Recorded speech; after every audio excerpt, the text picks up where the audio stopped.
దేవుని వాక్యం చదువుకుందాము. నిర్గమాకాండం 2వ అధ్యాయము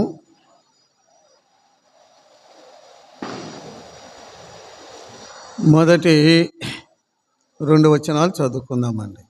నిర్గమాకాండం 2వ అధ్యాయము 2 వచనాలు. లేవి వంశస్థుడు అక్కడ వెళ్ళి లేవి కుమార్తెను వివాహము చేసుకొనెను. ఆ స్త్రీ గర్భవతి అయి కుమారుని కని వాడు సుందరుడై ఉండుట చూసి 3 నెలలు వాణ్ణి దాచెను.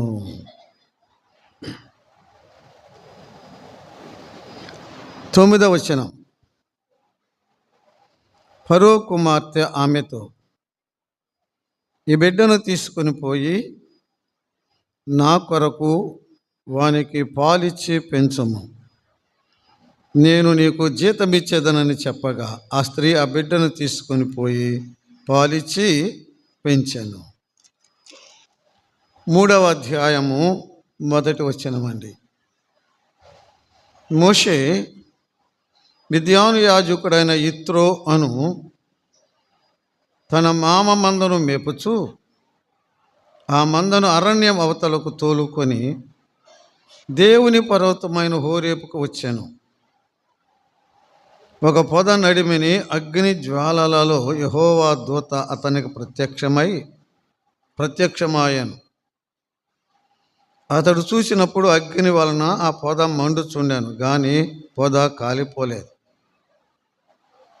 అప్పుడు మోషే, ఆ పొద ఎలా కాలిపోలేదు, నేను ఆ తట్టు వెళ్ళి ఈ గొప్ప వింత చూసేదని అనుకొని దాన్ని చూచుటకు ఆ తట్టు వచ్చుట యెహోవా చూశాడు.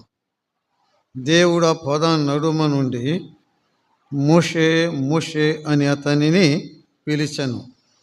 అందుకు అతడు చిత్తము ప్రభువా అనెను. చదవబడిన లేఖన భాగమును దేవుడు తన ఆత్మ ద్వారా దీవించున్నట్లుగా ప్రార్థన చేసుకుందామండి.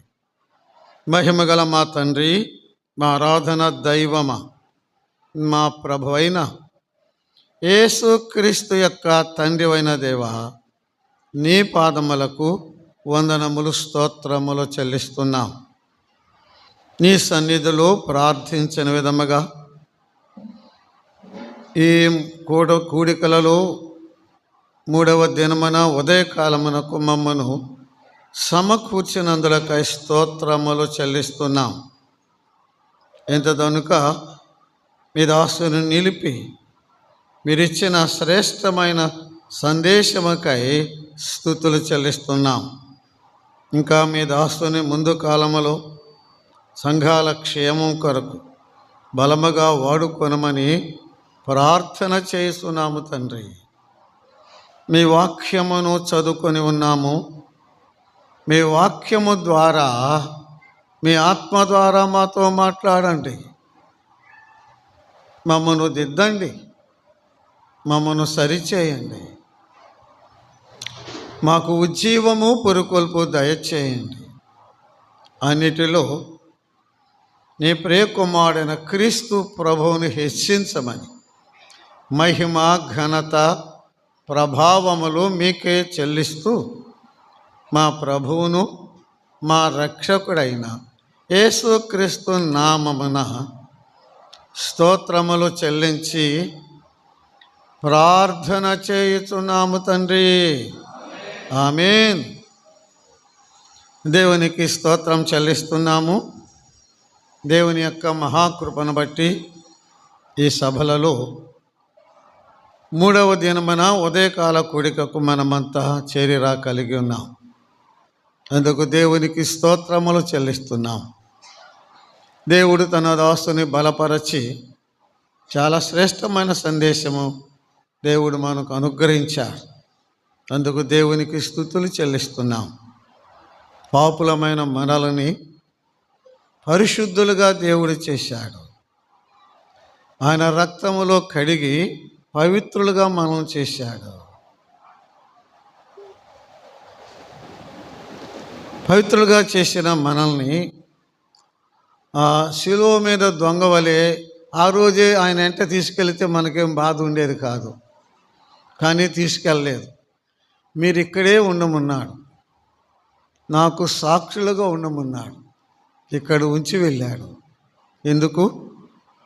ఆయనకు సాక్షులుగా ఉండటానికి. ఎందుకు? మన దేవుడు పరిశుద్ధుడు అని ఈ లోకానికి మనము తెలియచేయటానికి. మన దేవుడు పరిశుద్ధుడని లోకానికి మనం ఎలా తెలియచేస్తాము?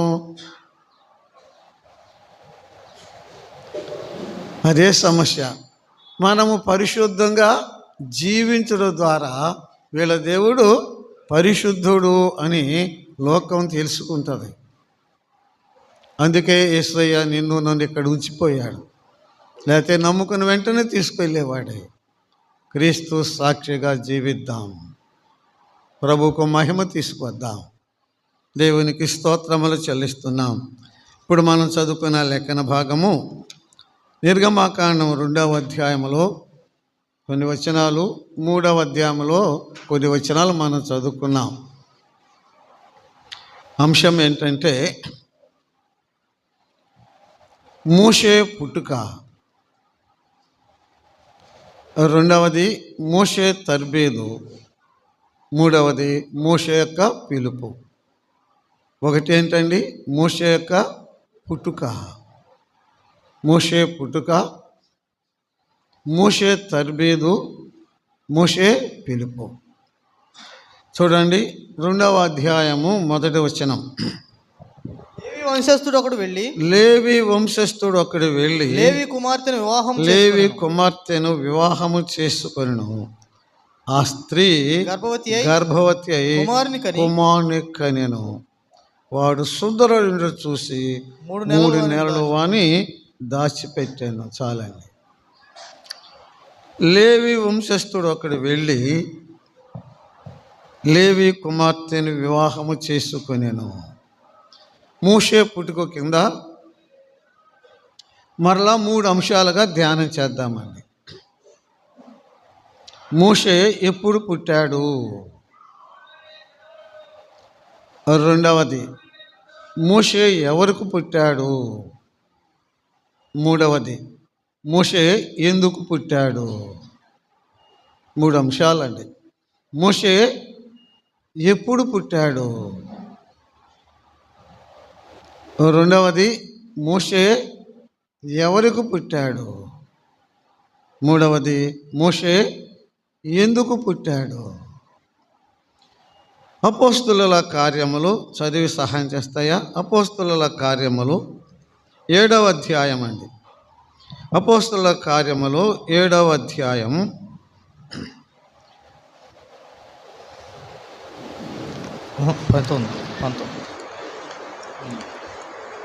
7వ అధ్యాయము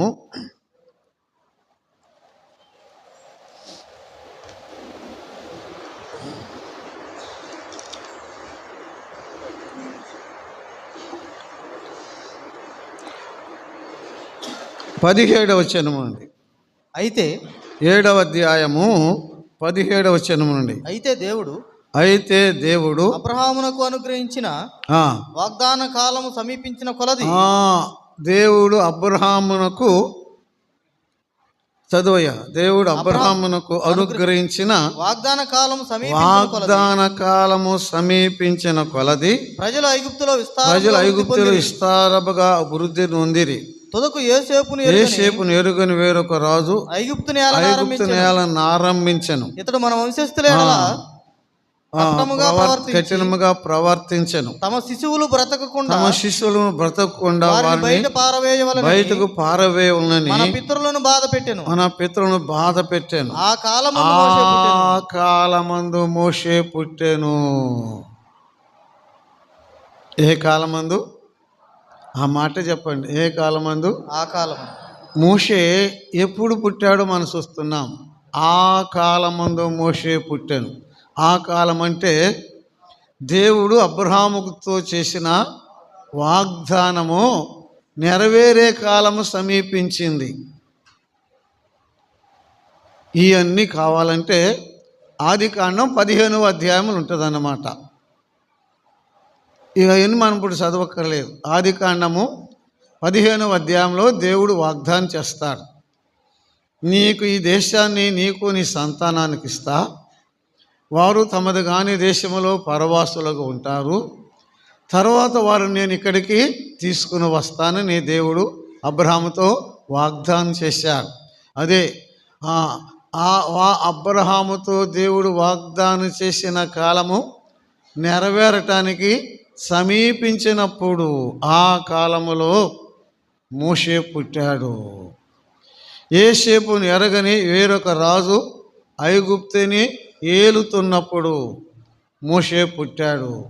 ఐగుప్తు దేశంలో ఇశ్రాయేలులు విస్తారంగా ప్రబలిపోతున్న కాలంలో మోషే పుట్టాడు. ఐగుప్తు రాజు ఇశ్రాయేలీయుల కఠినంగా ప్రవర్తించున్న కాలంలో మోషే పుట్టాడు. మోషే పుట్టినప్పుడు ఐగుప్తు రాజు కఠినమైన శాసనం చేశాడండి. హెబ్రీ స్త్రీలు మగబిడ్డను కంటే తీసుకువెళ్ళి నీటిలో పారేయాలి. మరణ శాసనం ఏలుతున్న కాలంలో మోషే పుట్టాడు. మోషే పుట్టుకకును యేసుప్రభువారి పుట్టుకకు చాలా పోలికలు ఉన్నాయి. అసలు మోషేకు యేసుప్రభువారికి చాలా పోలికలు ఉన్నాయి. ఇంగ్లీషులో మోషేని ఏమంటారండి? మోజెస్ అంటారు. యేసు ప్రభుని ఏమంటారు?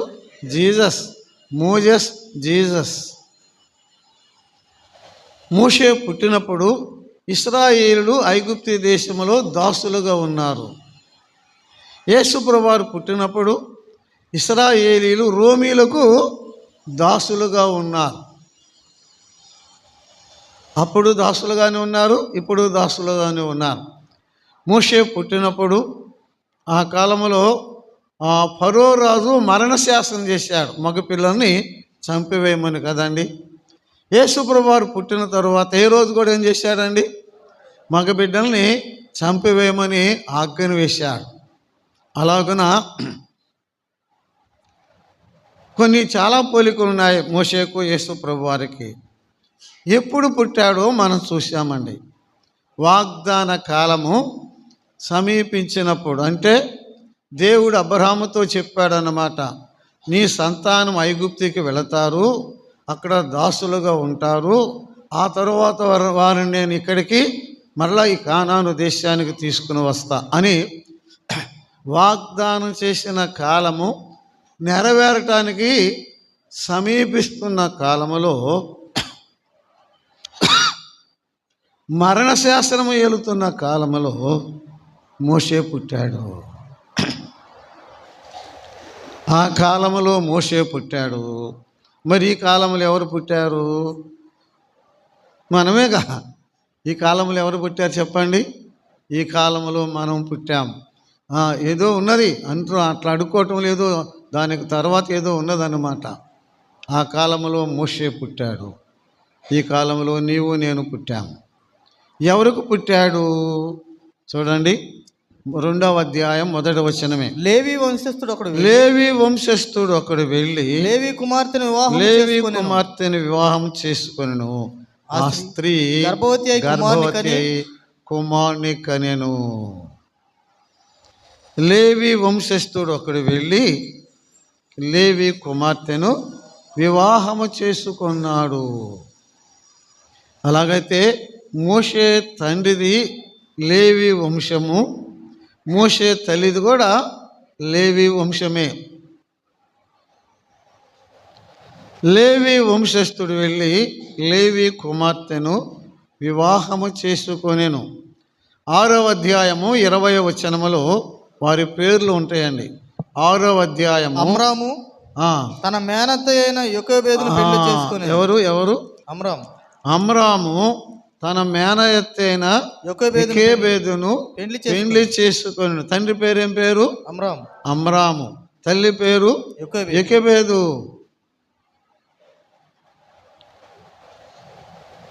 తండ్రి పేరు అమ్రాము, తల్లి పేరు యోకేబేదు. ఇక్కడ 2వ అధ్యాయం 1వ వచనము చాలా ప్రాముఖ్యమైన వచనం అండి. లేవి వంశస్థుడు అక్కడ వెళ్ళి లేవి కుమార్తెను వివాహము చేసుకొనెను. వివాహం యొక్క ఔన్నత్యం, వివాహం యొక్క పరిశుద్ధత అక్కడ మనం చూస్తున్నామండి. హెబ్రీయులకు రాసిన పత్రిక 11వ అధ్యాయము వచనము 23 అండి. హెబ్రీ 11:23 అండి. మోషే పుట్టినప్పుడు అతని తల్లిదండ్రులు ఆ మాట పట్టుకోండి. అతని తల్లిదండ్రులు ఆ శిశువు సుందరుడై ఉండుట చూచి విశ్వాసమును బట్టి దేని బట్టి విశ్వాసమును బట్టి రాజాజ్ఞకు భయపడక 3 నెలలు ఆ బిడ్డను దాచిపెట్టారండి. మోషే తల్లిదండ్రులు ఎవరంట? విశ్వాసం. చెప్పండి, ఎవరంట? పేర్లు ఇప్పుడు మనం చదువుకున్నామే, విశ్వాసులు. ఆ శిశువు పుట్టినప్పుడు మోషే తల్లిదండ్రులు, చెప్పయ్యా చదువు మళ్ళీ. మోషే పుట్టినప్పుడు అతని తల్లిదండ్రులు ఆ శిశువు సుందరుడై ఉండుట చూసి విశ్వాసమును బట్టి దేని బట్టి? విశ్వాసమును బట్టి. అంటే మోషే తల్లిదండ్రులు ఎవరు? విశ్వాసులు. ఆ మాట పట్టుకోవాలి. మోషే తండ్రి విశ్వాసి, మోషే తల్లి విశ్వాసి. ఇప్పుడు 2వ అధ్యాయం 1వ వచనం మరలా చదువుకుందామండి. లేవి వంశస్థుడు అక్కడ వెళ్ళి లేవి కుమార్తెను వివాహము చేసుకొనెను. ఆ లేవి వంశస్థుడు అని తీసేసి లేవి కుమార్తె అని తీసేసి విశ్వాసి అని పెట్టి చదువు. ఇద్దరు విశ్వాసులే కదా. చదువయ్యా. 2వ అధ్యాయం 1వ వచనమే. ఏం తమ్ముడా? విశ్వాసుడు అక్కడ వెళ్ళి చదువయ్యా. విశ్వాసుడు అక్కడ వెళ్ళి విశ్వాసరాలను వివాహం చేసుకున్నాను. ఎవరు? విశ్వాసరాలు. ఎవరు వెళ్ళి? విశ్వాసి. అంతే. విశ్వాసి వెళ్ళి విశ్వాసిని వివాహం చేసుకున్నాడు. అది నియమం. పరిశుద్ధ వివాహము, దైవ వివాహము, నీ అసలైన వివాహం అదే. ఎవరెవరిని చేసుకోవాలి? విశ్వాసినే చేసుకోవాలి. అది దైవ క్రమం అన్నమాట. ఇక అంతకు మించింది దేవుని వాక్యానికి భిన్నమైనదే. విశ్వాసినే చేసుకోవాలి. పౌలు భక్తుడు కొరింథీ పత్రికకు చెప్పాడు, అవిశ్వాసులతో విజ్జోడుగా ఉండవద్దు అనే మాట చూస్తున్నామండి. అబ్రహాము తన ఇంటి పెద్ద దాసుని పిలిచి ఇస్సాకుకు పెండ్లి భార్యను తీసుకురావటానికి నువ్వు నా తొడ కింద చేపెట్టి ప్రమాణం చేయి. ఏమన్నాడు? ఈ దేశపు కుమార్తెలలో కానాను కుమార్తెలు ఎవతిని నువ్వు నా కుమారునికి పెండ్లి చేయకూడదు. ఇస్సాకు యాకోబుని పిలిచి మీ మేనమామ ఇంటికి పోరా అని చెప్పి ఈ దేశపు కుమార్తెల్లో నీవు ఎవతిని వివాహము చేసుకోవద్దు అన్నాడండి. అబ్రహాం ఏమన్నాడు? ఈ దేశపు కుమార్తెలలో ఎవతిని నా కుమారునికి వివాహము చేయొద్దు. తల్లిదండ్రులారా, విశ్వాసులైన తల్లిదండ్రులారా, విశ్వాసులైన మీ పిల్లలకి విశ్వాసులనే పెండ్లి చెయ్యండి. అది దైవ క్రమం అన్నమాట. విశ్వాసులైన పిల్లలకి విశ్వాసులను చేయవలసిన బాధ్యత ఎవరిది? తల్లిదండ్రులది. అది అబ్రహాము జీవితంలో చెప్పిన మాట అండి. ఇస్సాకు ఏం చెప్పాడు? ఈ దేశపు కుమార్తెలు ఎవరిని నీవు వివాహము చేసుకోవద్దు. అంటే బాధ్యత ఎవరిది? నా కుమారుడా యాకోబు, ఈ దేశపు కుమార్తెల్లో నువ్వు ఎవరిని వివాహం చేసుకోవద్దు. ఎవరిది బాధ్యత?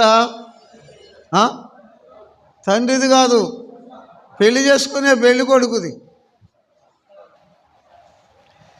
తల్లిదండ్రులు చేయకూడదు. ఒకవేళ తల్లిదండ్రులు చేస్తామంటే నిజమైన విశ్వాసి అయిన పెళ్లి కొడుకు కూడా పెళ్లి కొడుకు చేసుకోకూడదు. దైవ నియమం. ఇప్పుడు సాతానుడు చాలా తంత్రం పన్నాడండి. ఏమంటున్నారంటే నేను విశ్వాసినండి, ఒక అవిశ్వాసిని చేసుకొని ఆమెను ప్రభులోకి నడిపిస్తే, ఆయన ప్రభులోకి నడిపిస్తే ఒక ఆత్మను రక్షించినట్లుగా అవుతుంది కదా. ఒక ఆత్మను రక్షించినట్టు ఎంత ఉపాయంగా ఉన్నో చూశారండి. ఒక ఆత్మను రక్షించినట్లుగా అవుతుంది కదా.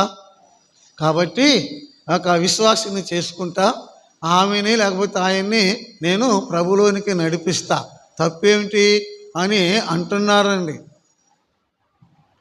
ఏమో ఆయన్ని ఆమె నువ్వు నా ప్రభులోకి నడిపిస్తావో లేదో నాకు తెలియదు, కానీ నిన్ను మటుకు లోకంలోకి తీసుకెళ్లేది ఖాయమే.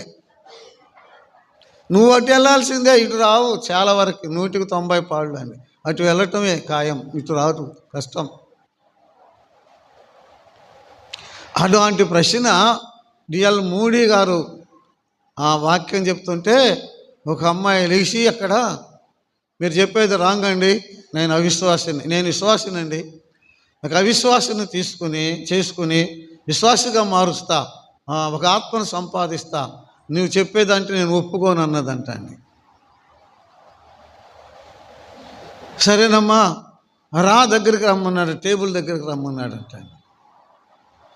ఆమె అమ్మాయి టేబుల్ దగ్గరికి వచ్చిందంటే టేబుల్ ఎక్కి నుంచున్నాడంట. అమ్మా నువ్వు విశ్వాసివి, నేను ఇప్పుడు అవిశ్వాసిని కదా, నన్ను కిందకు లాగన్నాడంట. ఏం చేసింది? పైన కూర్చున్న ఆయన్ని చెప్పరే కిందకి లాగింది. తేలిక కష్టమా? తేలిక. సరే ఇప్పుడు నువ్వు పైకి ఎక్కన్నాడంట. పైకి ఎక్కింది ఆమె. ఆయన కింద ఉన్నాడు. నువ్వు విశ్వాసివి, నేను అవిశ్వాసి, నన్ను ఇప్పుడు పైకి లాగన్నాడంట. సరే లేకపోతుందా? పైన ఆయన్ని కిందకి లాగేసింది, కానీ కింద ఆయన్ని అంతే. ఆ రోజుల్లో దేవుని వాక్యం లేదు, ధర్మశాస్త్రం లేదు, బైబిల్ లేదు, బోధకులు లేరు, సంఘాలు లేరు, చెప్పేవాళ్ళు లేరు, పరాయి దేశంలో ఉన్నారు, బీదలుగా ఉన్నారు, దాసులుగా ఉన్నారు, గట్టిగా దరిద్రత అనుభవిస్తున్నారు. కానీ వారి వివాహం ఎంత మాదిరి వివాహం అండి. వారి వివాహం ఎంత మాదిరి వివాహం అండి. ఈనాడు మన సంఘాల్లో కూడా వివాహ వ్యవస్థ దెబ్బతినిపోయింది. ఆ సంఘాలు బలహీనం అవ్వటానికి కూడా ఇది కూడా ఒక కారణమేనా? తల్లిదండ్రులారా, మీ పిల్లలకి విశ్వాసుల్ని పెళ్లి చేయండి. విశ్వాసులైన యవనస్తులారా, విశ్వాసుల్ని వివాహం చేసుకోండి. అవిశ్వాసులతో విజోడుగా ఉండవద్దు. It is a holy marriage. వారిది పవిత్రమైన వివాహం. అది దైవచిత్తానుసారమైన వివాహం. అది ఫలభరితమైన వివాహం అండి. దేవుడు ఆ వివాహాన్ని ఏం చేశాడు? ఆశీర్వదించాడండి. దేవుడు వారికి 3 బిడ్డలను ఇచ్చాడు. మిరియాముని ఇచ్చాడు, అహరోన్ని ఇచ్చాడు కదా, మోషేని ఇచ్చాడు. ఎంత దీవెనకరం అండి, ఎంత ఆశీర్వాదకరం అండి. ఒక్క వివాహం, ఒక్క మోషే తల్లిదండ్రుల వివాహం, అబ్రాహాము యోకెబెదుల వివాహము ఇశ్రాయేలు చరిత్రను మార్చివేసింది. ఇశ్రాయేలు చరిత్రను మార్చివేసింది. ఒక వివాహం ఇశ్రాయేలు చరిత్రను మార్చివేసింది. దేవుడు 3 బిడ్డలను వారికి ఇస్తే ఆ 3 బిడ్డలను వారు ఏం చేశారండి? ఆ 3 దేవునికి ఇచ్చారండి. ఆ 3 దేవునికి ఇచ్చారండి. మిరియాము ప్రవక్తని అయిందా? అహరోను యాజకుడయ్యాడా? మోషే నాయకుడయ్యాడా? ఎంత ధన్యకరమైనది ఆ వివాహం. మోషే తల్లిదండ్రులు ఎంత ధన్యులు. ఎక్కువగా భక్తులు మోషే తల్లిని గురించి ఎక్కువగా రాస్తారండి. మోషే తల్లిని గురించి ఎక్కువగా రాస్తారండి. తల్లులారా, మీ బిడ్డల యొక్క బావు జీవితం అంతా మీ మీదే ఆధారపడి ఉంది. చిన్న వయసులోనే బిడ్డలను తీర్చిదిద్దండి. భక్తిలో, భయములో, భక్తిలో దిద్దండి. ఎవరికి పుట్టాడో చూశాం. విశ్వాసులైన తల్లిదండ్రులకు పుట్టినట్టుగా మనం చూశాం. ఎప్పుడు పుట్టాడో చూశాము. ఎప్పుడు? వాగ్దాన కాలము సమీపించినప్పుడు. ఫరో కఠినమైన శాసనము, మరణ శాసనము ఏలుతున్నప్పుడు మోషే పుట్టాడు. ఎవరికి పుట్టాడు? విశ్వాసులైన తల్లిదండ్రులకు పుట్టాడు. భక్తులు ఏమంటున్నారంటే నిజమే, రాత్రి కూడా చెప్పుకున్నాం. మోషే పుట్టిన ఇంటిలో బంగారం లేదు, కానీ ఎవరున్నారు చెప్పండి? దేవుడు ఉన్నారు. There is no gold, there is God. ఈ రోజులో బంగారం ఉంది కానీ మన ఇళ్లలో దేవుడు లేడు అన్నట్టుగా ఉంది. అది ప్రార్థించే ఇల్లు, అది మోకరించే ఇల్లు, అది స్తుతించే ఇల్లు, అది దేవుని ఘనపరిచే ఇల్లు. మోషే తల్లిదండ్రులు దేవునికి స్తోత్రం చెల్లిస్తున్నామండి. ఎందుకు పుట్టాడు అనే మాట చూస్తున్నామండి. ఇది చాలా ప్రాముఖ్యమైన అంశం. మనము నేరుగా అక్కడ చెప్పుకోలేము, కానీ ఇర్మియా గ్రంథం 1వ అధ్యాయము 4-5 వచనాలు చదువుకుందామండి. ఇర్మియా గ్రంథము 1వ అధ్యాయము 4-5 వచనాలండి. యెహోవా వాక్కు నాకు ప్రత్యక్షమై, యెహోవా వాక్కు నాకు ప్రత్యక్షమై ఇలాగు సెలవిచ్చెను. గర్భములో నేను నిన్ను రూపింపక మునుపే, పుట్టింపక మునుపే నిన్నెరిగి తిని, నీవు గర్భము నుండి బయలుపడక మునుపే నేను నిన్ను ప్రతిష్ఠించి తిని, జనములకు ప్రవక్తగా నిన్ను నియమించి తిని. నేను నిన్ను నియమించి తిని. ఇప్పుడు ఒక భక్తుని సంగతి మనకు తెలిసిపోయిందండి. దేవుడు ఇర్మియాని ఎందుకు పుట్టించాడు చెప్పండి? ఎందుకు? జనములకు ప్రవక్తగా ఉండటానికి పుట్టించాడండి. ఒక పుట్టుక రహస్యం తెలిసిపోయింది కదా. దేవుడు ఇర్మియాని ఎందుకు పుట్టించాడు? జనములకు ప్రవక్తగా ఉండటానికి. అపోస్తుల కార్యములు 13వ అధ్యాయము 36వ వచనం కూడా చదువుకుందామండి. అపోస్తుల కార్యములు 13వ అధ్యాయము 36వ వచనం అండి. దావీదు దేవుని సంకల్పము చొప్పున తన తరము వారిని సేవ చేసి నిద్రించెను. దావీదు పుట్టుక వెనుక కూడా ఒక సంకల్పం ఉంది. ఏంటి? దావీదు దేవుని సంకల్పం చొప్పున తన తరం వారిని ఏం చేశాడు? సేవ చేసి. దావీదును పుట్టించడంలో దేవుని ఉద్దేశం ఏంటి? ఆ తరం వారిని సేవ చేయటంలో. ఒక గొప్ప సత్యము అని ఇప్పుడు తెలుసుకున్నాం. మోషే పుట్టుక వెనుక ఒక ఉద్దేశం ఉంది. ఇర్మియా పుట్టుక వెనుక ఒక ఉద్దేశం ఉంది. దావీదు పుట్టుక వెనుక ఒక ఉద్దేశం ఉంది. వీటన్నిటిని బట్టి మనం ఏం చెప్పుకోవచ్చు అంటే, నిజమే చెప్పుకునేది 100% ఖాయమే. ప్రతి పుట్టుక వెనుక దేవుని సంకల్పం, దేవుని ఉద్దేశం ఉంటుంది. ఈ మాట పట్టుకోవాలి. ప్రతి పుట్టుక వెనుక చెప్పండి ఒక సంకల్పం, దేవుని ఉద్దేశం, ఒక సంకల్పం ఉంటుంది. అంటే అర్థం ఏంటి? సోదరా సోదరి, దేవుడు నిన్ను నన్ను ఈ లోకంలోకి పంపించాడంటే ఏదో ఒక ఉద్దేశంతో పంపించాడు. అది దేవుడు నిన్ను నన్ను ఈ లోకానికి పంపించాడంటే చెప్పండి, ఏదో ఒక ఉద్దేశం, ఏదో ఒక సంకల్పం.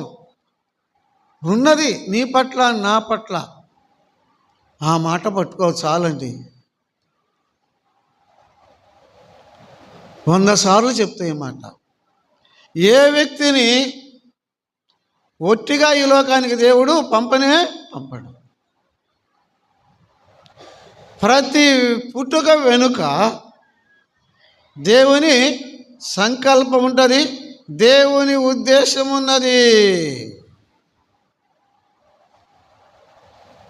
ఇప్పుడు ఇట్లా చెప్పాను కదా, నువ్వు ఎప్పుడైనా నీ జీవితంలో ఇప్పటి వరకు ఈ ప్రశ్న వేసుకున్నావా? ఏ ప్రశ్న? దేవా, యేసయ్యా, నన్ను ఎందుకు ఈ లోకంలోకి పంపావు, నన్ను ఎందుకు పుట్టించావు అని ఎప్పుడైనా అడిగావా? చెప్పు. అడగల. ఎందుకు? అసలు ఆలోచనే లేదు మనకి. కానీ బైబిల్ చెప్తుంది, దేవుడే చెప్తున్నాడు, నిన్ను నన్ను వ్యర్థంగా ఒట్టిగా పంపలేదయ్యా సోదరుడా సోదరి. ఈ లోకంలో నీవు చేయవలసిన పని ఏదో ఉంది దేవునికి, నీవు చేయవలసిన పని ఏదో ఉంది, నా చేయవలసిన పని ఏదో ఉందండి. ప్రతి వ్యక్తి చేయవలసిన పని ఏదో ఉంది దేవునికి. యేసయ్య కొరకు ఏదో చేయాలి. ఇప్పటి వరకు ఆ ప్రశ్న వేసుకోకపోతే ఇప్పుడన్నా వేసుకో. కష్టాలు, బాధలు, సమస్యలు ఎన్నో బాగా తట్టుకోలేని సమస్యలు అంతే. ఎందుకు పుట్టించాడు దేవుడు నన్ను అంటూ ఉంటాం కదా. ఆ ప్రశ్న కాదు వేసుకునేది. ఇప్పుడే వేసుకో. యేసు ప్రభువా, నన్ను ఎందుకు ఈ లోకానికి పంపించావు? నీ కొరకు నేనేం చేయాలి? నా పట్ల నీ ఉద్దేశం ఏమిటి? ఈ భూమి మీద నిన్ను నేను ఎలా మహిమపరచాలి? ఈ కొద్ది జీవితం నీ కొరకు నేను ఎలా జీవించాలి? నేను ఎలా మహిమపరచాలి? నీ కృపామయకు ఎలా కీర్తి తీసుకురావాలి? ఆ ప్రశ్న వేసుకోవాలని మానవుడు. నేను చాలాసార్లు వేసుకున్నా, మళ్ళీ చాలాసార్లు వేసుకుంటూనే ఉంటాను. సోదరి సోదరుడా, ఏ ఉద్దేశం లేకుండా దేవుడు నిన్ను నన్ను ఈ లోకానికి పంపలేదు. నువ్వు చేయవలసిన పని నీకుంది, నేను చేయవలసిన పని నాకుంది. చూడండి, 45వ అధ్యాయం, ఆదికాండం 45వ అధ్యాయం, ఆదికాండము 45వ అధ్యాయం 5వ వచనం చదువుతారా? అయినను నేను ఇక్కడికి వచ్చునట్లు మీరు నన్ను అమ్మివేసినందుకు అమ్మివేసి దుఃఖపడకుడి, అది మీకు సంతాపం పుట్టింపనీయకుడి. ప్రాణ రక్షణ కొరకు దేవుడు మీకు ముందుగా నన్ను పంపించెను. చాలా. యోసేపును ఐగుప్తుకి ఎందుకు పంపించాడు చెప్పరే? ఏదో ఒక పని యోసేపు చేయాలి. There is a plan and purpose. దేవుడు యోసేపును ఐగుప్తు దేశానికి ఒట్టిగా పంపలేదండి, ఏదో ఒక ఉద్దేశంతో పంపాడు. ఏంటి? ఐగుప్తు దేశమునకు మీకంటే ముందుగా నన్ను ప్రాణ రక్షణ కొరకు దేవుడు పంపాడు. చిన్న ప్రశ్న, యోసేపును ఎందుకు పంపాడు? అన్నలు యొక్క ప్రాణ రక్షణ కొరకు పంపాడు. మరి నిన్నెందుకు పంపాడు? నన్నెందుకు పంపాడు? మోషేని ఎందుకు పంపాడు? ఇర్మియాని ఎందుకు పంపాడు? దావీదుని ఎందుకు పంపాడు? యెషయాని ఎందుకు పంపాడు? దేవుడు తన కుమారుని ఎందుకు పంపాడు? దేవుడు తన కుమారుని ఎందుకు పంపాడు ఈ లోకానికి? దెర్ ఇస్ ఏ ప్లాన్, ఒక ఉద్దేశం. లోక రక్షకునిగా, పాపుల రక్షణగా, దేవుడు తన కుమారుని పంపాను.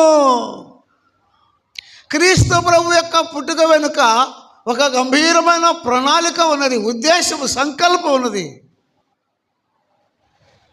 క్రీస్తు ప్రభు యొక్క పుట్టుక వెనుకే కాదు అయ్యా అమ్మ, అందరి పుట్టుక వెనుక, సహోదరుడు సహోదరు అందరి, ధనవంతుల కుటుంబంలో పుట్టావా, పేద కుటుంబంలో పుట్టావా, అయినా సరేనండి, నీ పుట్టుక వెనుక ఒక సంకల్పం ఉంది. అది ఎరిగి, అది తెలుసుకొని ఆ దేవుని చిత్తమును నెరవేర్చడమే మన జీవితం యొక్క సార్థకం, పరమార్థం. అందుకే దేవుడు పంపాడు. అయిపోయిందేమో అయిపోయింది. ఈరోజు ఒక ప్రశ్న వేసుకో, యేసయ్యా నన్ను ఎందుకు పంపావు? నీ కొరకు నేనేం చేయాలి? నీ కొరకు నేనేం చేయాలి?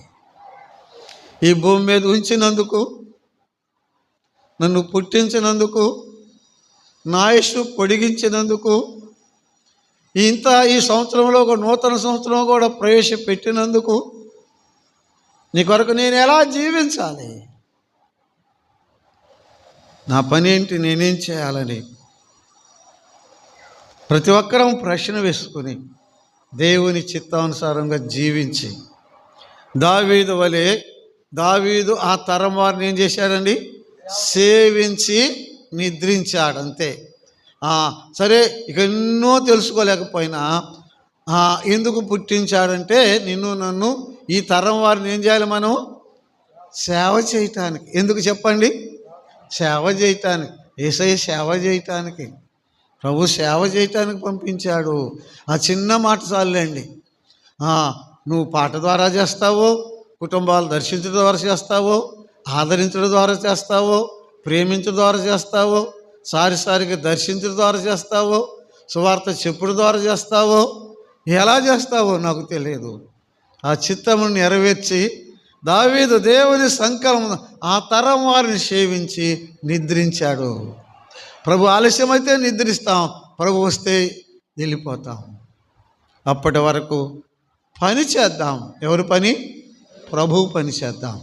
సొంత పని చేసుకోవాలి, ఉద్యోగస్తులు ఉద్యోగం చేసుకోవాలి, కానీ ప్రభు పని చేయాలి. అది అందరి బాధ్యత, అది ప్రతి ఒక్కరి బాధ్యత. రెండవదిగా దావీదు, మోషే యొక్క తర్బీదు కదండి, ద ట్రైనింగ్ ఆఫ్ మోజెస్. మోషే యొక్క తర్బీదు. మోషే 3 తర్బీదులు పొందాడండి. 3 చోట ట్రైనింగ్ పొందాడు మోషే. మొదటిగా తల్లి దగ్గర తర్బీదు పొందాడు.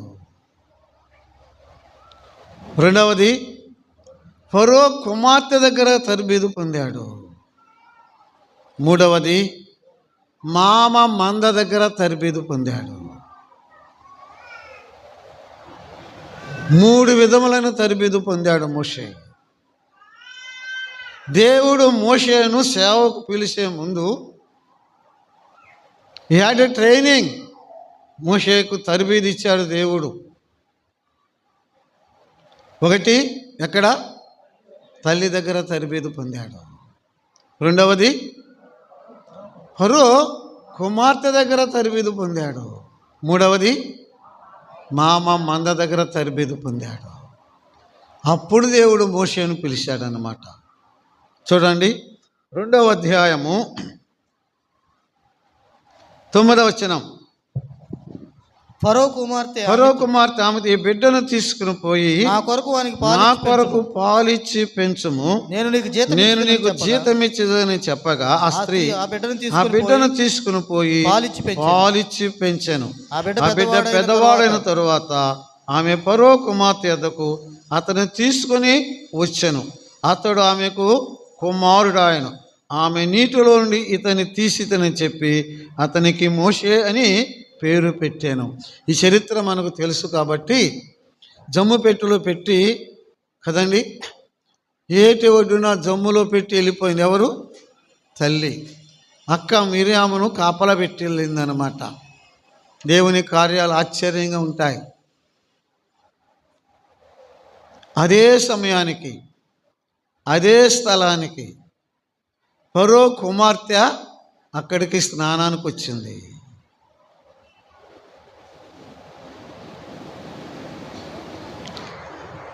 ఆ పెట్టెను తెప్పించింది. 3 నెలలు శిశువు అండి మోషే. చూసింది. ఆమె ఏమని చెప్పండి, వీడు హెబ్రీ పిల్లవాడు అందండి. 6వ వచనంలో కదండి ఏమందండి, హెబ్రీ పిల్లవాడు అందండి.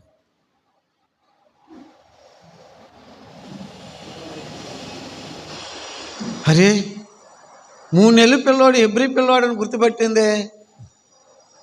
అదొక అంశం. హెబ్రీ పిల్లవాడని ఎట్లా తెలిసింది? యా సుందరుడా? సుందరుడు అందరూ సుందరులే. చాలా ఆశ్చర్యం అండి. అబ్రహాముకు దేవుడు చెప్పాడు 17వ అధ్యాయంలో, నీకు నీ కుమారులకు సున్నతి చేయమని చెప్పాడు కదా.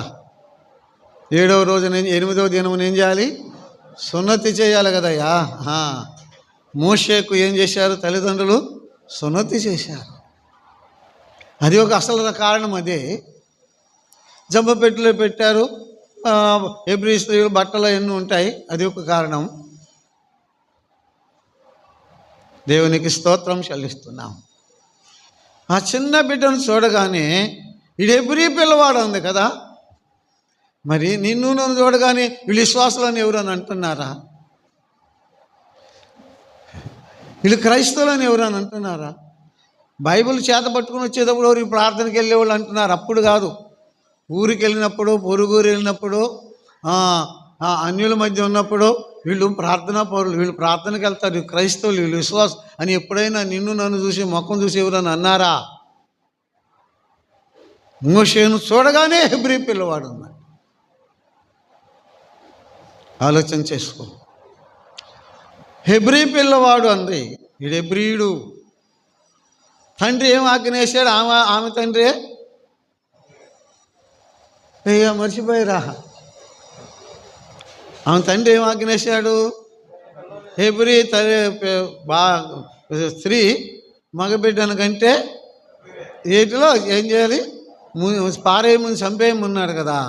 ఆ తండ్రి ఆజ్ఞ ఏం చేయాలి? ఆ పెట్టితో పాటు ఈ బిడ్డను ఏం చేయాలి చెప్పరే? ముంచేయాలి. యువతిలో బలి ఉపాయం చేసింది యువతిది అని చెప్పి ఆ పెట్టితో కోపం ఏం చేయాలి? ముంచేయాలి. ముంచేసి చంపేయాలి. ముంచుతానంట్లా పెంచుకుంటానంటుంది. ముంచుతానంట్లా పెంచుకుంటానంటుంది. అప్పుడు మోషే ఏం చేశాడు? ఏం చేస్తున్నాడు? అప్పుడు ఆ పిల్లవాడు ఏడ్చుచుండేనని ఉన్నది కదా. ఆ పిల్లవాడు ఏడ్చుండ చాలండి. మోషే కళ్ళల్లో ఏమున్నాయి?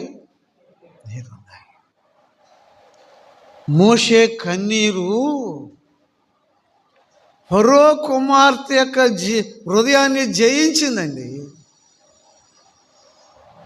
His tears won the heart of the princess.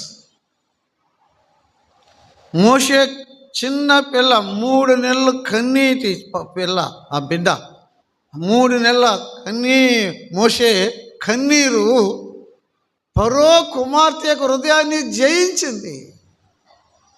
Tears.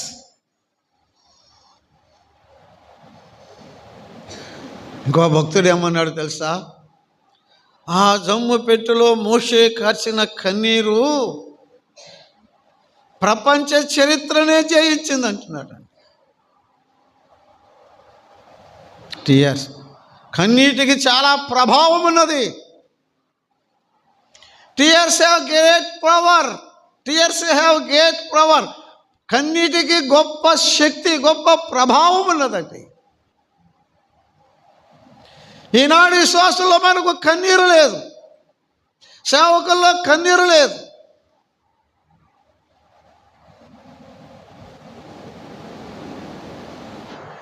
కన్నీటి అనుభవం నీకుందా? ఇర్మియా హిజ్కియా కదండి, గోడ వైపు కన్నీటితో ప్రార్థన చేశాడు కదా. దేవుడు ఏమన్నాడు? హిజ్కియా, నీ కన్నీరు చూసా, నీ ప్రార్థన ఆలకించా. That is the secret. ఈనాడు ప్రార్థనకు జవాబు లేదు. ఎందుకు? ఒట్టొట్టి ప్రార్థనలు, కన్నీటి ప్రార్థనలు లేవు. ఒట్టొట్టి ప్రార్థనలు, పై ప్రార్థనలు, పెదవుతో ప్రార్థనలు. ప్రార్థనకు వస్తే ఎప్పుడు వెళ్ళిపోవాలనే మాటే. శనివారం వస్తాం, ఒక్కొక్కరు చేసుకుని వెళ్ళిపోతూ ఉంటారు. అది ప్రార్థన. దేవుని సన్నిధి చేరిద్దా? కన్నీటి అనుభవం. నీ కన్నీరు చూసా, నీ ప్రార్థన ఆలకించా. చిన్న బిడ్డ మోషే కన్నీరు చూసింది. ముంచాల్సింది కానీ పెంచుకుంటాను ఉంటుంది. మోషే కన్నీరు ఆమె హృదయాన్ని ఏం చేసింది? జయించేసింది. పాపం, ఆమె రొమ్ములో పాలు లేవు.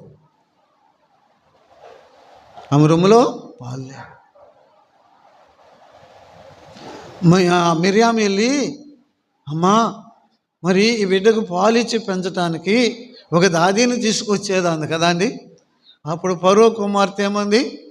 నువ్వు త్వరగా పోయి తీసుకురామంది. అందా నువ్వు ఎగుతివే, ఇంకొక దాన్ని తీసుకొస్తావా? ఈ దేవతలు చూడండి చంపేయండి అనలా. నేను ఎందుకు ఆ మాటలు చెప్తున్నానంటే, ఇప్పుడు చాలామంది అట్టా ఉన్నారు. చాలామంది అంటే అమ్మ మిమ్మల్ని కాదులేమ్మా, సేవకుల్లో, పెద్దల్లో, నాయకుల్లో చాలామంది రూముల్లో పాలు లేవు. అంటే ఏం లేదు? వారి దగ్గర ఏం లేదయ్యా, వాక్యం లేదు. కానీ మేమే చెప్పాలి, మేమే చెయ్యాలి, అంతా మారే, మేమే ఎన్ని రోజులు, మేమే సంవత్సరం. నీ దగ్గర ఈ పాలు లేవుగా, రొమ్ములో పాలు లేనివాడు నువ్వేమి ఇస్తావయ్యా? నువ్వు ధ్యానం లేదు, ప్రార్థన లేదు, చదవటం లేదు, సమకూర్చుకోవటం లేదు, సిద్ధపాటు లేదు. ఏమి ఇస్తావు? ఎన్ని రోజులని ఇస్తావు? ఎంతమందికి ఇస్తావు? అసలు నీ రొమ్ములో పాలు ఉంటే కానీ ఇవ్వటానికి. కానీ నేనే ఇస్తా అంటున్నావు. సంఘం అల్లాడిపోతుంది పాలు లేక. అదన్నా తెలుసుకో. సేవకుడా పెద్ద, నేను సేవకుడినే. నీ రొమ్ములో పాలు లేవు, అదన్నా తెలుసుకో. నేనే అని పట్టుకుంటే సంఘం అల్లాడిపోతుంది పాలు లేక. ఫరో కుమార్తె, ఆమె అన్యురాలండి. ఆమె హృదయం ఎంత విశాలమో చూడండి. ఎవరు నన్ను తీసుకొచ్చా, నువ్వు త్వరగా పోయి తీసుకురమ్మందండి. మోషే తల్లినే తీసుకొచ్చింది. ఫరో కుమార్తె ఆ చిన్న బిడ్డను మోషే తల్లి చేతుల్లో పెడుతూ, ఈ బిడ్డను నా కొరకు పాలిచ్చి పెంచు, నేను నీకు జీతం ఇస్తా. మోషే తల్లికి ఇప్పుడు ఎన్ని దక్కినాయి? చెప్పండి, ఎన్ని దక్కినాయి? 2. ఏమేంటి? ముందు జీతం అంటారు ఏందయ్యా? ముందు బిడ్డ దక్కాడు కదా, ఇక మనం దృష్టి అంతా జీతం మీద ఉంది కావాలి. ఎవరికి నౌకలుగా అంటున్నాలి. బిడ్డ దక్కాడు, పెంచినందుకు చెప్పండి జీతము ఇచ్చింది. ఇదిగో వాళ్ళు బానిసలు కదా, కూలి పని చేసుకున్నాడు. నువ్వు ఎండలోకి వెళ్ళొద్దు, నువ్వు ఎండలోకి వెళ్ళి పని చేస్తే కాగిన పాలు నా కొడుకు ఇవ్వద్దు అంటుందండి. ఎవరు? ఫరో కుమార్తె అంటుంది, నా కొడుకు ఎండలో కాగిన పాలు ఇవ్వద్దు, నువ్వు నేను నుండు, నీకు జీతం ఇస్తా. ఫరో మోషే తల్లికి 3 దక్కినాయి. మోషే దక్కాడు, 2వది పెంచినందుకు జీతము దక్కింది, 3వది రేపు ప్రభు మహిమలో ఆమెకు ఇస్తాడు జీతం. ఇకబేదు అని పిలుస్తాడు వేల కోట్ల మందిలో. ఆమె లెగిసి వస్తుంటే, నా కుమారి, ఫరో కుమార్తె కొరకు కాదమ్మా, నా కొరకు పెంచావు నీ బిడ్డని, నా కొరకు పెంచావు, ఇదిగో నీ జీతం. మన పిల్లల్ని ఎవరి కొరకు పెంచాలి? ఎవరి కొరకు పెంచుతున్నాం? ఇచ్చింది ఎవరు? దేవుడు. ఎవరి కొరకు పెంచాలి? దేవుని కొరకు పెంచాలి. దేవుని కొరకు పెంచితే ఏమిస్తాడు చెప్పండి? జీతం ఇస్తాడు. జీతం ఇస్తాడు. తల్లి తరిబేదిస్తుందండి. ఈ పాలు పోయిస్తూ దేవుని మాటలు చెప్తుంది. అప్పుడు బైబిల్ లేదు, రాసి లేదు. అసలు ఇది అన్ని రాసింది మోషేనే. ఈ మోషే పుట్టిన ఎన్ని రాసుకుంది కూడా ఆయనే. ఆదాము చరిత్ర అంతా రాసింది మోషేనే. నాయనా మోషే ఇక పెద్దవాడు అవుతున్నాడు, పాలు మాంతాడు అన్నమాట. ఇక తీసుకెళ్ళి ఎవరికి ఇవ్వాలి? ఫరో కుమార్తెకి అప్పగించాలి కదా. ఇక పంతుంటే, ఒరే నా కుమారుడు మోషే, నా దగ్గర కొన్ని రోజులేరు ఉండేది. ఇక నీవు తర్వాత ఫరో కుమార్తె దగ్గరికి వెళ్తావురా. నా కుమారుడా, ఆ ఐగుప్తీయులు నీ సహోదరులు కాదు, ఆ ఐగుప్తీయులు నీ ప్రజలు కాదు. వీళ్ళే ఈ బానిసలే, వీళ్ళే ఈ డేరాల్లో ఉన్న గుడారాల్లో వీళ్ళే నీ ప్రజలు, వీళ్ళే నీ సహోదరులు. ఐగుప్తి దేవుడు దేవతలు నీ దేవుడు కాదు. మన దేవుడు అబ్రహాము దేవుడయ్యా, ఇస్సాకు దేవుడయ్యా, యాకోబు దేవుడయ్యా, సృష్టి నిర్మించిన వాడయ్యా. నోవాహును గురించి, జలప్రాణుని గురించి, అబ్రహామును గురించి, ఇస్సాకును గురించి, యాకోబును గురించి, యేసేపును గురించి తల్లి ఈ పాలు పోస్తూ ఇస్తూ చెబుతూ వస్తుంది, ఊగొడుతూ ఉన్నాడు. పెద్దవాడైనాక ఆయా ఇక వెళ్తావురా, కొన్ని రోజులేరా, కొద్ది రోజులేరా. అరే నీ ప్రజలను మర్చిపోవద్దు, నీ దేవుని మరవద్దు. నూరిపోస్తుందండి. నీ ప్రజలను మర్చిపోవద్దు, నీ దేవుని మరువద్దు. దేవుని వాక్యము తల్లి నూరు పోసింది. ఎవరికి? మోషే. ఈ పాలతో పాటు ఆ పాలు పోసింది. చూడండి అక్కడ 2వ అధ్యాయంలోనే 10వ వచనం. ఆ బిడ్డ పెద్దవాడిన తరువాత ఆమె ఫరో కుమార్తె యొద్దకు అతను తీసుకుని వచ్చెను. 11 తన జనుల యొద్దకు పోయి ఆ దినములలో వారి మోషే భారములను చూసెను. 7వ అధ్యాయం చదువుకుందామండి. అపోస్తల కార్యములు 7వ అధ్యాయం అండి.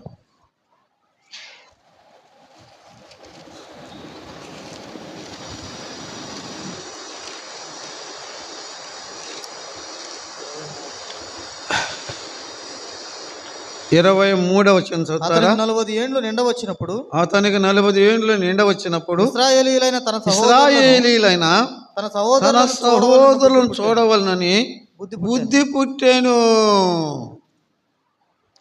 ఎట్లా బుద్ధి పుట్టింది అతనికి?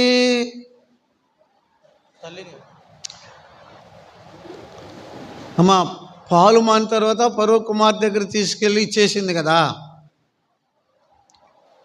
ఇప్పుడు మోషే 40 సంవత్సరాల వయసు వచ్చిందనమాట. 40 ఏండ్ల అప్పుడు తన సహోదరులను చూడాలని బుద్ధి పుట్టిందంట. అప్పటి వరకు ఎవరి మధ్య ఉన్నాడు? ఐగుప్తీయుల మధ్య ఉన్నాడు, యువరాజుగా ఉన్నాడు, విద్య అభ్యసిస్తూ ఉన్నాడు, సకల వైభవాల్లో ఉన్నాడు.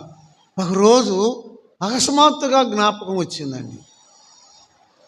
ఒరే నా సహోదరులు ఎక్కడున్నారు, వారు ఎక్కడున్నారు, వారు ఎట్లున్నారు, నా సహోదరులు చూడాలి అని బుద్ధి పుట్టింది. ఎట్ట పుట్టింది? ఈ మాట చెప్పండి.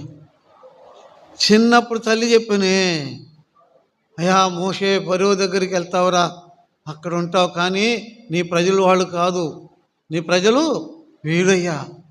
తల్లి చెప్పిన మాటలు 40 ఏండ్లకు గుర్తుకొచ్చిందండి. తన సహోదరులను చూడాలని బుద్ధి పుట్టాను.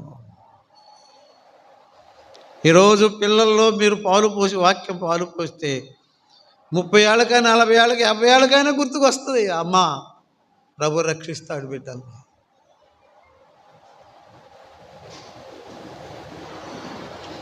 చరిత్రకారులు ఏం చెప్తున్నారంటే, అద్దం ముందు యువరాజు ఉండి తల దూముకుంటున్నాడంటే ఎవరు? మోషే. తల దూముకుంటుంటే ఆయన రూపం కనపడింది కదా. అరే ఏంది, నేను రోజు చూసుకుంటాడులే, నా రూపం ఇట్లుంది, నా ఆయన చుట్టూ ఉండేవాళ్ళు ఉన్నారు కదా ఈ ఐగుప్తీయులు, వారి రూపానికి నా రూపానికి వేరేగా ఉంది. వారి ముఖాలు వేరుగుంది, నా ముఖం వేరుగుంది. వారి రంగు వేరుగుంది, నా రంగు వేరుగుంది. వారు ముక్కు ఎరుగుంది, నా ముక్కు ఎరుగుంది. నేను ఎవరిని, వీళ్ళెవరు అని ప్రశ్న ఒకరోజు వచ్చిందంటే నా అర్థం చూస్తుంటే, ఇశ్రాయేలీల ముక్కులు అంటే బారుగా ఉంటాయంట. అప్పుడైనా ఇప్పుడైనా అంతే. ఎట్లా ఉంటాయంట?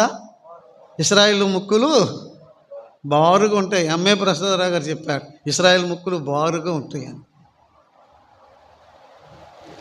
ఇశ్రాయేల్ని చూడాలని చాలా ఆశపడ్డానండి. నేను చాలా ఆశపడ్డా. ఎక్కడ దొరికారు నాకు? అంబాజీపేట వెళ్ళి ఒకరోజు మీటింగ్కి. అక్కడ డాక్టర్ మిఠా గారు ఉన్నారు. అప్పుడు ఇశ్రాయేల్ను చూడాలని ఎప్పుడో చెప్పు, ఆయనకి చూడాలని ఆశ ఉందానని. బ్రదరు, ఇక్కడ ఒక డాక్టర్ గారు ఉన్నారు, ఆమె ఇశ్రాయేల్ రాలే అని చెప్పి ఆమె దగ్గర తీసుకెళ్ళి చూపించాడండి. నిజంగా ముక్కు బారుగానే ఉందండి. చూసుకుంటూ, నా ప్రజలు ఎవరు, వీళ్ళు నా ప్రజలు కాదు, నా ప్రజలు వేరు. తన సహోదరుడు చూడాలని బుద్ధి పుట్టాను. ఈ దేవుడు నీ దేవుడు కాదయ్యా. మన దేవుడు ఎవరు? అబ్రహాము దేవుడు, ఇస్సాకు దేవుడు, యాకోబు దేవుడు. అందుకే మండుచున్న పొదలు, నేను ఎవరినో తెలుసా? నేను నీ తండ్రి దేవుడను, అబ్రహాము దేవుడను, ఇస్సాకు దేవుడను, యాకోబు దేవుడు అనగానే యోసేపు మోసే ఏం చేశాడు? వెరసి ముసుగు వేసుకున్నాడు. అర్థం గుర్తుకొచ్చేసింది. అప్పుడు ఏం గుర్తుకొచ్చింది? తల్లి చెప్పిన మాటలు గుర్తుకొచ్చింది. ఏమని? మన దేవుడు అబ్రహాము దేవుడు, ఇస్సాకు దేవుడు, యాకోబు దేవుడు. ఆ మాటలు దేవుడు ఇప్పుడు ఏం చేశాడు? మోషేకి గుర్తు చేసేవారికి, ఆహా మా దేవుడువా అని ఆ ముసుగు వేసుకున్నాడు. తల్లి తరబీదు ఇచ్చింది. ఫరో కుమార్తె కూడా తరబీదు ఇచ్చింది. అతడు ఐగుప్తి సకల విద్యలు అభ్యసింపచేసిందండి. ఐగుప్తి సకల విద్యలు అభ్యసించాడు. తల్లేమో వాక్యం అనే పాలు పోసింది, వాక్యంలో తరబీదు ఇచ్చింది. ఫరో కుమార్తె ఈ లోక సంబంధించిన విద్య ఏం చేసిందండి? ఈ లోక సంబంధించిన విద్య అంతా తరబీదు ఇప్పించింది. సకల విద్యలు అభ్యసించాడు. 3వ అధ్యాయము 1వ వచనం అండి. 3వ అధ్యాయం 1వ వచనం. మోషే ఇత్రో అను తన మామ మందను మేపుచుండెను. సకల విద్యలు అభ్యసించి రథాల మీద తిరుగుతుంటే రాత్రి చెప్పుకొని, నేను ఎవరినో తెలుసా, ఐఎమ్ సంథింగ్, నేను గొప్పోడిని అనుకుంటున్నాడు. గొప్పోడును అనుకుంటే, నేను గొప్పోడిని అనుకుంటే దేవుడు పిలవడు. నేను గొప్పోడిని అనుకున్నంతసేపు దేవుడు నేను పిలవడు. నేను గొప్పోడిని అనుకుంటున్నాడు. నీ గొప్పతనం చూపిస్తా పా అని మన దగ్గర మా మామ మన దగ్గరికి పంపించాడు. కాయ అన్నాడండి. 40 సంవత్సరాలు కాశాడు మామమ్మ. రోజు ఒక రొట్టెలు మూట కట్టుకోవటం, తిత్తిలో నీళ్లు పోసుకోవటం, మందం తోలుకెళ్ళటం, తీసుకురావటం, మందం తోలుకెళ్ళటం. 40 సంవత్సరాలు అక్కడ దేవుడు తరబీదు ఇచ్చాడు మోషేకి. ఎక్కడిచ్చాడు చెప్పండి? మీరు ఆ మాట చెప్పండి. ఎక్కడ? వినపడలా నాకు అమ్మా, నిజంగా నాకు వినపడలేదయ్యా. కొంచెం పెద్దగా చెప్పు. నేనేమంటాను అమ్మా? మంద దగ్గర, గొర్రెల దగ్గర తరబీదు ఇచ్చాడు. మోషేకు గొర్రెల దగ్గర తరబీదు ఇచ్చాడు. ఎందుకో తెలుసా? మోషేకు ముందు మామ మందను అప్పగించాడు దేవుడు. ఎందుకో? దావీదు కూడా తండ్రి మందను అప్పగించాడు దేవుడు కదా. యోసేపు కూడా తండ్రి మందను అప్పగించాడు దేవుడు. ఎందుకో తెలుసా? ఆ తర్వాత తన మందను అప్పగిస్తాడనమాట.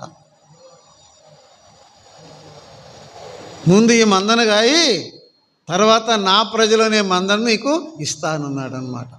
ఆయన ప్రజలనే మందను తర్వాత ఇచ్చే ముందు ఈ మందని ఇచ్చాడు. కాయ.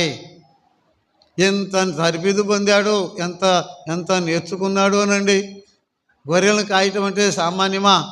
ఎండకు ఎండాలి, ఎండకు మంచుకు తడవాలి, వానకు తడవాలి, నిద్ర ఉండదు. అది అట్లంచులే. ఒక గొర్రె ముందుకు వెళ్ళిద్ది, ఏం చేయాలి అన్న? ఒక గొర్రె ఎగిరిద్ది, ఏం చేయాలి? ఒక గొర్రె మిగిలినట్టు పొడిచిద్ది, ఏం చేయాలి? పొడిచిన దాన్ని కొమ్ములు ఎరగొడతాడా? ఎగురుతుంటే కాళ్ళు ఎరగొడతాడా? ఏయా మంద కాపరి చెప్పరే. ఒకటి నడవలేదు, ఏం చేస్తాడు? ఎత్తి అవతల పడేస్తాడా? ఒకదానికి జబ్బు చేసిద్ది, ఏం చేస్తాడు? చెప్పరే. అన్నీ సర్దుకుపోవాలి, అన్నీ తోలుకెళ్ళాలి, అన్నీ మేపాలి, అన్నిటినీ విశ్రాంతి చేయాలి, అన్నిటిని గురించి శ్రద్ధ తీసుకోవాలి. కాపరి పని అది, పెద్దల పని అది, సేవకుల పని అది. ఎగిరితే కాలు ఎరగొడతావా? వెనకబడితే నెట్టేస్తావా?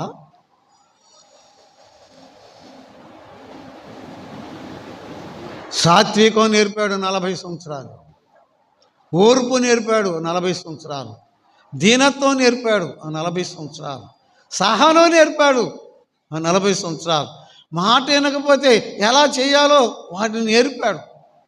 40 సంవత్సరాలు అరణ్యంలో దేవుని ప్రజలు నడిపించడం మోషేకు దేవుడిచ్చిన తరబీదు ఇక్కడే.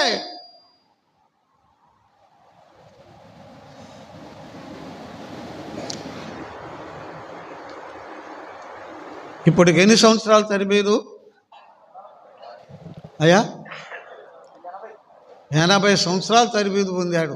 తల్లి దగ్గర, ఫరో కుమార్తె దగ్గర, ఇప్పుడు మామ దగ్గర, మంద దగ్గర 80 సంవత్సరాలు తరబీదు పొందిన తరువాత అప్పుడు పిలిచాడు, మోషే మోషే. దేవుని పిలుపు, మోషే మోషే. ఎన్ని సంవత్సరాలకు పిలిచాడు? 80 సంవత్సరాలు. ట్రైనింగ్ ఎన్ని సంవత్సరాలు? ఈ రోజుల్లో 2 పాటలు బాగా పాడితే, 2 ప్రసంగాలు బాగా చేస్తే సేవకులమైన బయలుదేరుతున్నారు. చాలా నష్టం వస్తుంది. నీ శిక్షణ ఎక్కడా? నీ సంఘం ఎక్కడా? సంఘంలో నువ్వు నేర్చుకున్నావు, ఏమి నేర్చుకున్నావు? ప్రభు పాదాల దగ్గర ఎంత తరబీదు పొందావు? బైబిల్ కాలేజీలకు వెళ్ళమని కాదు నేను చెప్పేది. బైబిల్ కాలేజీలు వాక్యం చెప్తే కానీ ప్రార్థన నేర్పవు. బైబిల్ కాలేజీలు వాక్యం చెప్తే కానీ సాత్వికం నేర్పదు. బైబిల్ కాలేజీలు ప్రేమ నేర్పవు. అక్కడ అవి లేవు. అక్కడ నేను బైబిల్ ట్రైనింగ్ అయ్యి వచ్చా, నాకు అది చెప్పిద్ది అంతే. నో, దేవుని పిలుపు 2 సార్లు పిలిచాడు. వెంటనే మోషే మోషే అని ఎందుకు పిలిచాడు? మనకు గిట్టని వ్యక్తి ఒక ఆయన పిలుస్తున్నాడు అనుకో, మనం ఏం చేస్తాం? అతడంటే మనకి ఇష్టం లేదు, పిలుస్తున్నాడు కానీ ఎన్నట్టుగా వెళ్ళిపోతాం కదా. మొత్తాన్ని కదా ఎట్టొకటి పరిగెత్తుకుంటూ వచ్చి పట్టుకుని ఏంది పిలుస్తుంటే పలకొండకి వెళ్ళిపోయామంటే ఏమంటాం? నన్ను కాదని అనుకున్నాను అంటావు కదా. నన్ను కాదు అనుకుంటున్నాను అంటావు నువ్వు. అట్లా అంటావేమోనని మోషే మోషే నిన్నే, ఎవరినో కాదు, ఎవరిని? నిన్నే. It is A divine call, అది దైవ పిలుపు. It is A definite call, అది ఖచ్చితమైన పిలుపు. It is A call with a purpose, ఒక ముఖ్యమైన ఉద్దేశంతో పిలిచిన పిలుపు అది. ప్రార్థన చేసుకుందామండి.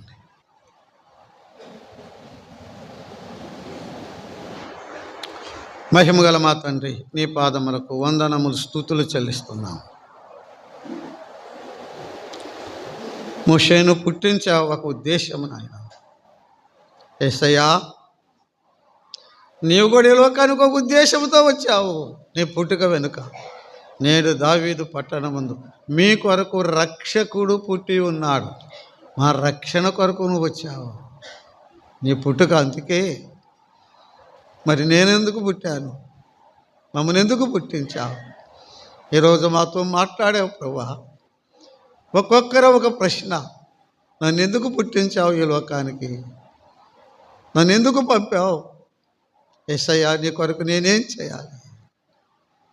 ఆ ప్రశ్న వేసుకొని నేను సేవించే భాగ్యం మాకు దయచేయమని మా ప్రభువును మా రక్షకుడైన యేసుక్రీస్తు నామమున ప్రార్థన చేయుచున్నాము తండ్రి. ఆమేన్. ఆమేన్.